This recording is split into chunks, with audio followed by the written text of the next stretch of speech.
Om.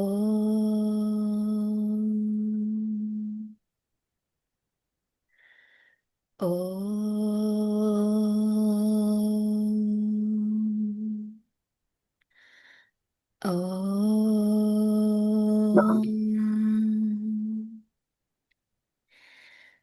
Om. Shri Sairam, and welcome to Rasam with Raj. Rasam is a dish known as soul food. It warms us, healing us from within, and spirituality is very much the same. Our faith carrying us from strength to strength. And joining us to share her beautiful journey with divinity is the amazing Arini Vlotman. Welcome to Rasam with Raj. Sairam, namaste. Thank you so much for having me. It's an absolute pleasure. And I want to go all the way back to your very first recognition of spirituality or experience of the divine. Please tell me all about it. Oh, so okay, let me think about that for a second. My very first experience. I can't actually pinpoint it. So, in my family, we are Hindus, and I just always remember. So, I was telling this to my mother the other day. My mother was 30 years old when she had me, and I was 30 when I had my son. So my mother and I were parenting at the same age. And every Tuesday we were in temple, every Sunday, all the big events, Diwali, and it was just it was always there. I remember being small enough that we'd be having a service and then I'd fall off to sleep and then I'd wake up and I'm at home. So I think it's always been there. The feeling of being embodied by everything has always been there. I can't remember a time when it wasn't. But Mm. I think when I came into my own self-awareness as an individual person, not just being part of it, and I think understanding, maybe Yeah. that's the word, as a mother.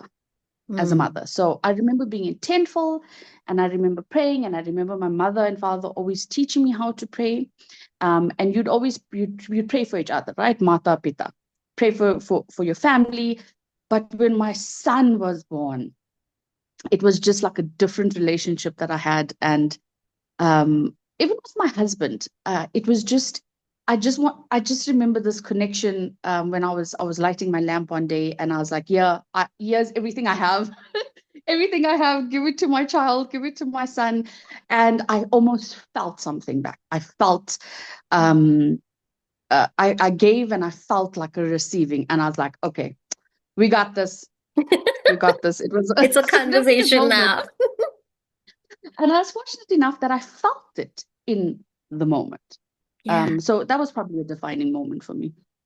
So I think the experience that you have of going to service and falling asleep there and then waking up afterwards is something that so many people can relate to. And it was a very big part of my childhood as well, the Tuesday night bhajan.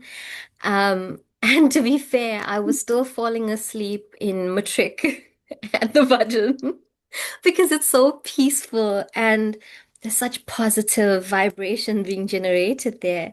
But I definitely can see how when this was now you in the teaching seat as such, when this was now your baby's turn, how this felt like a defining moment. And I think it's so beautiful that in giving you felt this energy coming back towards you, that is something that is so incredibly precious. And what does faith mean to you at this point in your life? Oh, I think it's consistency. So my husband and I talk about this every so often. So just for perspective, my husband is Christian. I'm Hindi. Hmm. When we started dating and we decided, okay, we're going to get married. We decided neither one of us are going to convert. We're going to join and diversify our household. We're going to then practice both religions Yeah. and learn and understand and do the same thing for our son. So we are going to open our family up to diversity. And we talk about faith. And from my husband's perspective, is faith is a reinforcement and a relationship that he has. My version of faith is just constantly knowing that I'm not alone, that there's always a guiding force. Some people say it's the universe, some people say it's the divine, it doesn't matter what you call it or how you Mm, phrase it, it's always there. yeah. No matter how high or how low or how many problems, because life is life, right? Life happens. And I think when I was a teenager, I remember having this conversation with my dad as well, and he was like, "There's nobody to blame. Things happen. I don't Yeah. even know what I was busy sobbing my heart out about." It's like there's nobody to blame. Life happens. Things happen. It's just knowing that you are on a ship, and sometimes you are the captain, sometimes you are a passenger, sometimes you have no idea what's going on, there's storms around you, but just know that no matter what's going on, you keep that faith and you keep that consistency, and there's no blaming anybody. And I think I've held on to that, which has probably made my life a lot easier because it's just like, okay, whatever happens, happens. I will control it to the best of my ability. If it doesn't go my way, it is what it is, and I move on. I think that was quite a wise piece of advice from your father there. You're on that ship, and sometimes the waters are rocky, and sometimes you've got to swab the deck, and other times it's the five-star dining. But Mm. there's always that ship. You're not just lost at sea. That's a wonderful metaphor, actually, when it comes to life and holding on to your faith.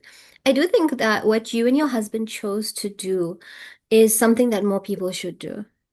Because I personally have struggled with the idea that is often put forth, which is one person gives up what they've grown up and known their entire life, and I feel like there is enough room and there is enough love in the divine for it to be an amalgamation, a coming together of souls in love, and a sharing of values and lessons and special moments. And that's exactly what you and your husband have. Now, when it comes to your day-to-day connection moment with the divine, what does this look like for you? Oh gosh. Let me think. So, like for example, my husband starts every morning off with a prayer. He just takes a moment when he gets out of bed. Um, I am not so intentful. So, you light your lamp at the end of the evening when the sun is setting. And I remember this, my mother used to always do this. As soon as the sun used to set, close the curtains, light the lamp, the agarbatti is going, and then it's supper. But there's sometimes where I try, it's like whole days go by, and the only moment I pray is when I'm lighting the lamp. And then there's other times where I will stop and say, this is a moment where Mm, I have to give thanks. So I have to have a moment where I'm intentful and yeah. self-reflecting, but not with myself. With whoever I choose for that day. It could be one of the Devis, it could be Ganesha. I'm like, Ganesh, I'm feeling you today. You're removing those obstacles. It's literally this conversation that's happening. And I try to make it fun. And I've gotten flack for this sometimes, but I'm like, our internal monologue was I whoever see we're praying to, I see no or reason not to. why must I pretend like God is going to be like, who are you fooling? Why are you putting on that voice? Only I can hear you. So I try to have like real life conversations like you and I are having right now. And that's when it feels the most authentic. And it's like everything, every day. I think for particularly the way we've decided in our family, and this comes from my parents, from my husband's family. It is about every single step that you take, every moment that you have, is it's just there. I suppose it's like faith, right? It's just Mm, consistent. There's not a time where you say no, not yeah. today. I am. not going to light my lamp today. That's absurd. Like, I can't even imagine that. So I think, the concept of constant integrated awareness, even from a scientific perspective, has merit in it. But also, I love the approach. I'm not gonna lie, because I feel like oftentimes when we're raised in certain parts of spirituality, we're meant to have this thought process of God is here and I am here, and it's that type of interaction. When in actuality, the divine is with you constantly. So there is no hierarchy as such, and there's no reason as to why God cannot be your friend. I am so familiar with what you do, which is having that conversation. And I'm not gonna lie, sometimes it's not even internal. I will speak out loud, and yes, many will think I'm crazy, but I will do that. And I think it also stems a bit from my mother. My mother often says she reviews God's CV. Said, why are you sitting there looking at me and smiling? Can't you see what's going on?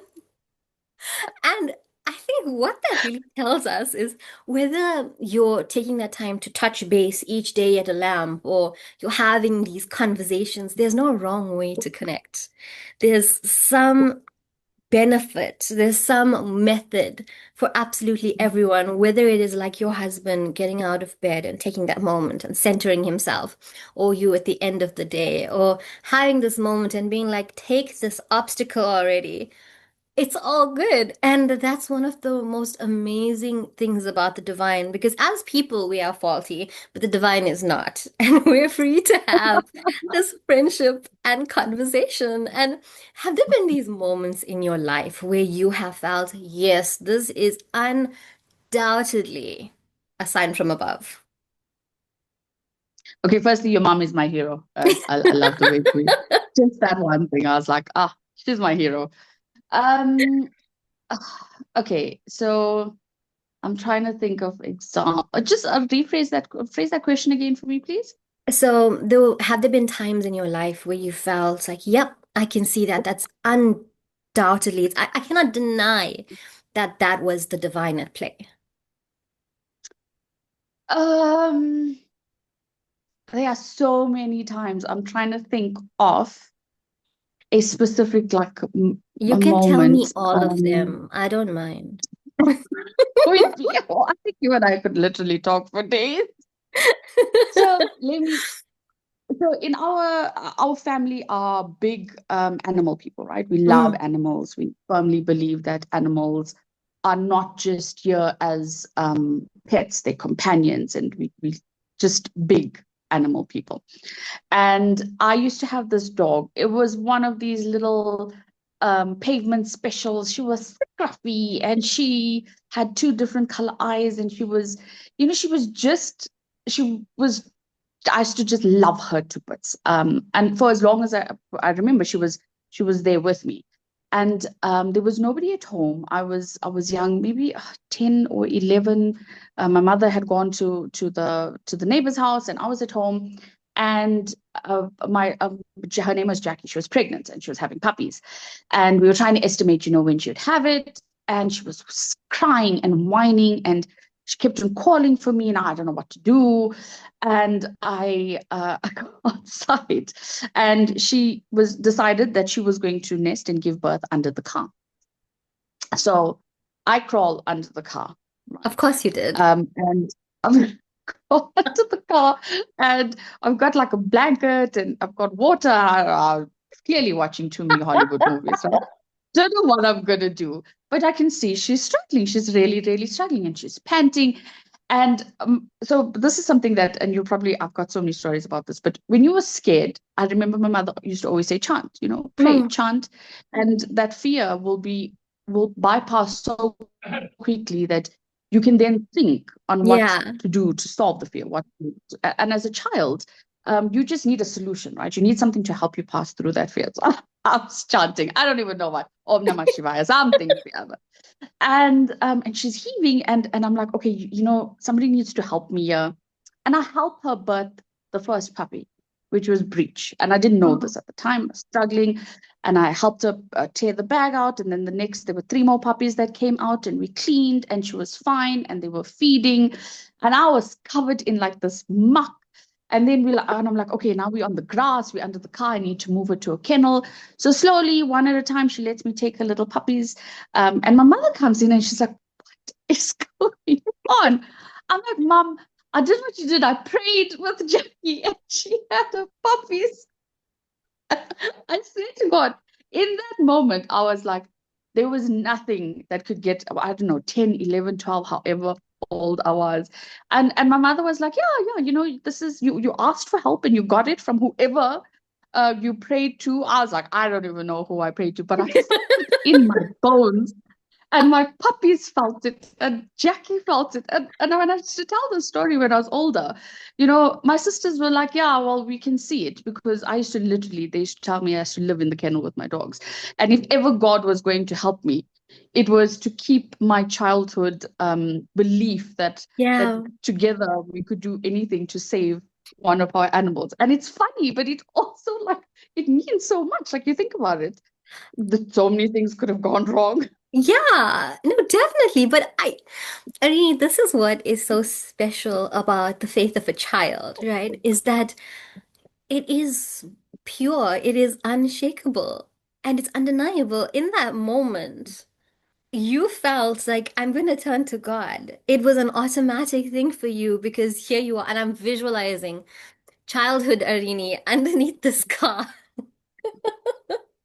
But it goes to show that there is no situation where you can't turn to what you've been taught, which in this instance was when you feel scared and you don't know what to do, chant the name of God, Mm. and you will feel okay. And it wasn't just you, it was Jackie. And as you're saying, a whole host of things could have gone wrong, but all of the puppies were fine, and you were the best childhood midwife under the car, not under the sun, but under the car.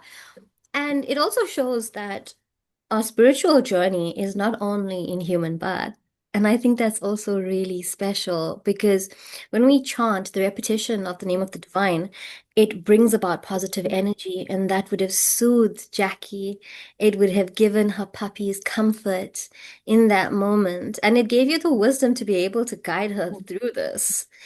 And that I think is something so beautiful. And thank you for sharing that experience with me. I think it is so special. That Oh, is I so haven't thought of incredibly that in special. haven't thought of that moment in years and years and years. And I'm so glad that happened. Like that is it's like a defining moment. Every child has that.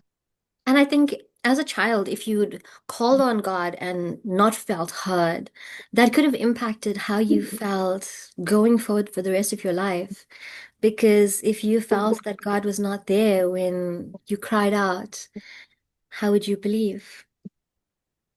Yeah, yeah. And it so just on that thought, Yeah. so somebody was saying, I can't even remember, it was probably some Instagram post or something, heard and answered. Um, Mm. you can pray, you can ask for help, whoever, whatever however you're doing it. And if your expectation is there's going to be a flash of thunder and there's going to be a sign, and otherwise if there's not that, I haven't been heard. Or you could take control of the situation and help this dog Mm. give birth to a breech baby. You take the action. So you're asking for strength. It doesn't necessarily mean that if I had just sat there, and I think this is like something that I teach my son all the time, is you have to take action. You can't say I'm going to pray about it or put it out in the world and then not actually do anything to help yourself. If Yeah. Because then it's always going to seem like you're not heard, and it's always going to seem like you're not answered, because it lies ultimately in your own hands. And I think that's what makes it easier to accept if things go wrong, and if they go Mm. right. You can say, okay, I control this, and I took it on myself to do this. It's a convoluted concept, but easy enough if you just go with it. Like I Yeah. just tell my son, just go with it. Trust your instincts, ask for help, and then just do the thing that you need to do. That is something that is so profound. And I think that as a parent teaching your child, that is also a real world lesson. aside from faith, it's saying, just give your best. I've heard it said that when you ask God for courage, you don't suddenly get courage bestowed upon your head. You get put into situations where you're forced to make the choice to be courageous. And I think that this was also quite indicative of your experience. And it is saying, okay, I've done my best. I've put forth what I could. And the rest, the outcome, whatever it may be, I'll accept it. And that level of surrender is something that is not always easy to practice. Mm. And it's something that we have to constantly work on. It's not like, okay, surrender's done, we're sorted. Yeah. We've got to constantly be doing that. And on that note, have there been times when you have felt that you really had to pull on that faith as an adult? Have there been moments where you felt like if it had not been for my faith, I don't know how I would have gotten through that? Yeah, there have been very, very many moments, some worse than others. And but you always see it in hindsight, right? You Yeah. in the moment, you experiencing it and you feeling it, and then 2 days later, a year later, you think, oh, if I didn't keep that consistent faith, if I didn't have that, where would I be right now? And there's Mm. one um, instance that will stay with me forever. It was when I was in labor with my son. So we had struggled to fall pregnant. I've got polycystic ovarian syndrome. It was a journey to get there. We got there. I had a beautiful pregnancy, like amazing. I looked good. My hair was good. My skin was God's good. I was favorite. losing weight. Didn't have any nausea. I was like, bring it on. This is going I was really born to do well. this. See, I felt so good. And everything was going according to plan until it didn't, right? My son was like, you know what? I'm just gonna chill here for a little while longer. I'm just gonna get bigger and bigger Take and my until eventually I was on time. bed rest. And eventually the gynae was like, okay, you know what? He's just getting bigger and we have to induce. I felt like an elephant, like I was pregnant for that long. That he just wasn't coming out. So we check in and we do the whole thing and they induce labor and everything's fine. And it was like a morning, early parts of the morning, and I tell my husband, it looks like we're probably going to be here longer than I thought. Just go home and get this and get that and do this. Goes home and I'm alone in the room, and all there's this flash flood, like this insanely wild flash flood. And the baby goes into distress. He's too big, and I'm having these abnormal contractions. So it's like one long contraction. My stomach is hard, and it's it's like an hour now, Oh, right? my And love. nobody can get to me. My mothers can't get to me. My sisters can't get to me. My in-laws can't get to me. The doctor can't get to me. And I'm sitting in this room, and I was like, you and I need to talk, right? You sort Let's this talk. out right now. I'm hoping that there's a reason for and you know how we say, yeah, there's a reason for everything. Sometimes there's no reason. Yeah. Just things happen. And then the connection goes bad. And the nurse is like, we need to get you into the theater. And I was like, trust me, I can wait. She's like, your pain is getting really bad. This contraction is going to damage you. I was like, just wait till the doctor gets you. Just like wait till the doctor gets you. All of that. And I was like, I think I know myself. I just, let's just do this I don't know what I was thinking. Anyway, 15 minutes later, everybody gets there. Flash flood stops. Somehow they were driving through this, like when I say insanity, I could write a whole book with this. But throughout all of this, I was like a few days later, it was a terrible birth. It was really traumatizing. I was like, I'm never having a child again because this is my everybody. We were like, okay, we were so grateful for this blessing. And it was a moment where we were finally home and my son is with me. And I was like, if I didn't have that faith, that understanding that whatever was going to happen in that moment happened, and it needed things needed to be done, and there was timing issues, and you know, eventually when everybody got there, they got there, and I wasn't alone. But while I was alone, I didn't feel like I was alone. I don't know if that doesn't make me so emotional. Like in that moment, I didn't feel alone. I don't know if that makes sense. That's And because you weren't. I was telling this to my sisters. I was like, "Have you ever felt that?" And both my sisters were like, "Yeah, but at different points in their life." And I was like, even though I should have been panicked, and I was Mm, panicked, and I was stressed, but my levels had, and the nurse was like, you can't get too stressed, because if you do, it's going to yeah. compound the effect of the contraction and blood pressure and this, that, and the other. And yeah, and I think about this, and it's the moment in my mind that will never, nothing will shake what I felt that day, no matter how bad things get, because they say, right, your ultimate tests are when things go bad. Yeah. And things have gotten bad, and have gotten good, but that one moment, nothing will shake me after that.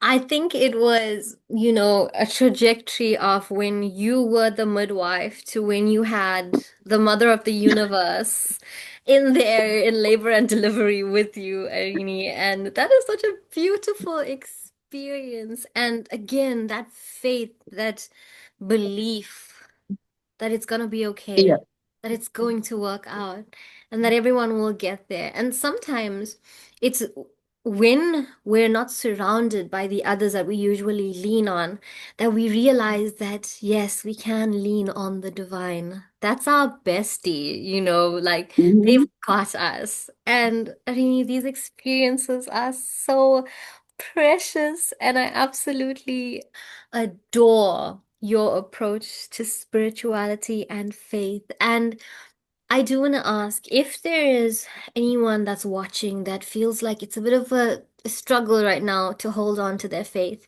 what would you say to them? Um, so comparison kills, right? And I see this so often, is that in every part of our lives, you think to yourself, well, good things are happening to that person. Why isn't it not happening to me? Even though I've done the thing, and I've gone to the place, and I've prayed so many times, and I've done the mantras, and I've gone to the church, and I've, taken out my mat 5 times a day. Uh, why is this happening? And I think it's about remembering that you as an individual are not everybody else. And when you anchor to yourself and your self-awareness and your emotional intelligence, you become more aware of your own thoughts and your own processes. And I always say that faith and spirituality can be practiced in a Hmm. million different ways, Oh, but yeah. it's an individual thing. If you believe that you have to do it a certain way because somebody told you to do it a certain way, and that is the right way, and it's not working for you, maybe you feel a little bit of discomfort, and you're feeling that, I'm having this ingoing internal struggle. I would just stop, take a moment, pause, and ask yourself, what is your picture of what this means? What is your picture of the relationship that you are supposed to have? My picture is, I am not going to temple every Tuesday like my mother was. um my picture is, I'm going to have that conversation where I'm like, dude, Like, get with the Dunette, program. can we talk about this? Like, you tell me, can I tell you how I'm feeling? And then whatever you want to do, you can have the beads up. You can, it's solely dependent on you. Don't judge yourself by how everybody else thinks and practices, because there's no wrong or right. If Yeah. ever I meet a divine representation on earth of a goddess or a god, I'm going to be like, if you tell me that there's a wrong way to practice religion, I'm going to lose my mind. Because I'm not gonna believe you. can they be? Can they be? All of us, so many of us, millions of us doing things the way we want to do because we're individuals. Yes. I think we should give each other, I think people should give themselves more leeway for being individuals and for Yeah. thinking the way they want to think, right? And it's like having conversations like this. You and I are having these conversations, and every time I have a conversation like this, I learn something new. I learn a Yeah. different perspective. I I laugh a little bit, and after this, I'm gonna self-reflect. You're probably gonna do some reflection, and then we have another conversation, and that's what it is about, that individual voice that you have with whoever you want to have the conversations with, and this too shall pass. It It even can't if it be feels like it's darkness. passing like It a can't be. kidney stone, it's gonna pass. It cannot be a 1 hour long contraction without something good at the end. So this too shall pass, and it can't always be like this. Just keep going, and find what's good for you. So in a very very long way, just comparison kills, but find the path for you in whatever way that looks, and don't worry about if people are judging you or not, because it's not their problems. It's not their journey. And Arini, so much wisdom, such a beautiful satsang with you. And I am so thankful. I am so appreciative. And here's to many I more appreciate you. conversations.